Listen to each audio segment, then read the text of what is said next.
le triathlon se caractérise au niveau des temps forts et temps faibles par plusieurs choses. En natation déjà, il faut savoir que c'est pas une natation à un rythme régulier, c'est avec un départ rapide de manière à se placer le mieux possible pour aborder les premiers virages, changement de direction.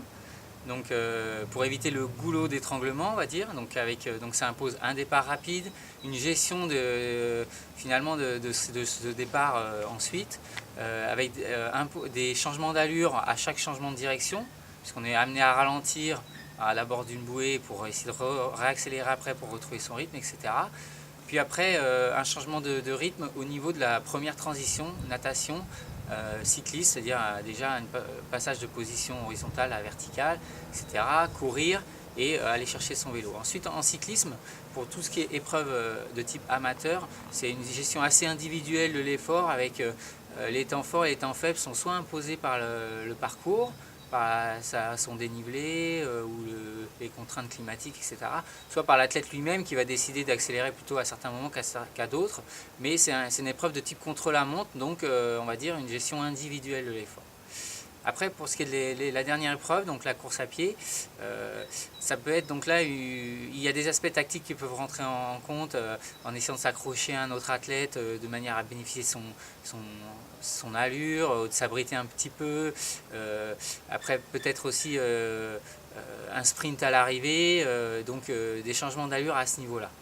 Mais là encore, c'est quand même plutôt une allure non imposée par les autres.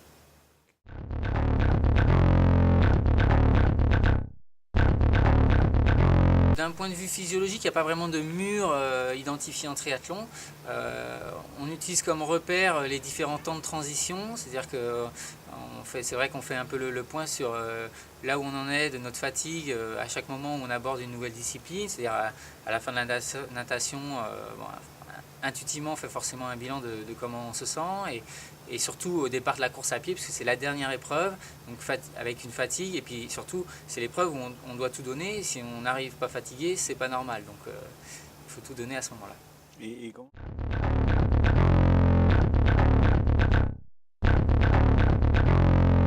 Alors les transitions c'est quelque chose qui se prépare d'une part à l'entraînement effectivement parce que ce serait un petit peu dommage de s'entraîner énormément par exemple en natation pour gagner 10 à 20 secondes si c'est pour les perdre sur des gestes uniquement techniques de changement d'enfilage de paire de chaussures, de fermeture de jugulaire de casque, etc. Donc c'est quelque chose qui se travaille à l'entraînement, première chose. Et puis deuxième chose, c'est quelque chose qui se prépare avant l'épreuve, lorsqu'on met son matériel en place. On anticipe pour mettre le bon braquet sur le vélo, sachant que si le départ se fait en côte, on va mettre un braquet adapté pour pas avoir monté sur le vélo sur un braquet qui n'est pas idéal. On visualise aussi notre emplacement de manière à ce que quand on sort de l'eau, on repère directement là où on doit aller chercher notre vélo, puisque notre vélo est noyé parmi tous les vélos des autres concurrents. Voilà, donc il y a cet aspect-là. Et puis pendant l'épreuve, il faut à la fin de chaque des disciplines essayer de commencer à visualiser le parcours qu'on va avoir à faire au moment de la transition. C'est-à-dire en natation, pendant les 100-200 derniers mètres, commencer à visualiser le parcours qu'on a à faire, les gestes qu'on a à faire. Pareil, à la fin du cyclisme, commencer à se remémorer où est l'emplacement, où sont nos chaussures, qu'est-ce qu'on va faire, on va poser le vélo, on va déposer le casque, on va mettre nos chaussures de course à pied. C'est comme ça en fait qu'on gère les transitions, un des aspects spécifiques du triathlon.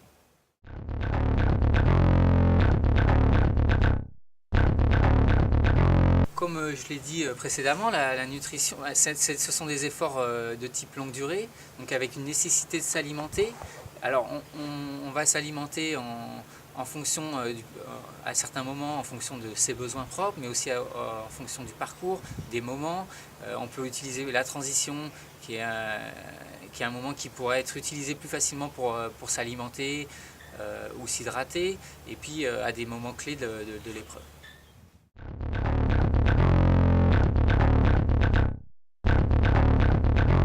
Le mental, de mon avis, a toujours une place importante, puis dans tous les efforts de type compétitif. Néanmoins, je dirais que plus l'épreuve avance et plus les aspects physiques ou le corps faiblit, et plus, si on veut maintenir son niveau de performance, on doit faire appel à des ressources mentales. Alors après, il y a aussi l'aspect point fort, point faible. Un athlète forcément qui a un point faible dans certaines disciplines ou dans certains moments d'une épreuve va devoir peut-être à ce moment-là utiliser des ressources mentales pour pallier ou gommer ce point faible.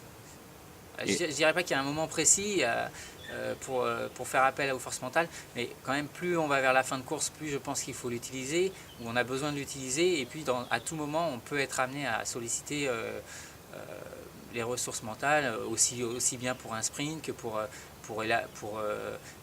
pouvoir s'adapter à des stratégies qu'on n'avait pas prévues, etc.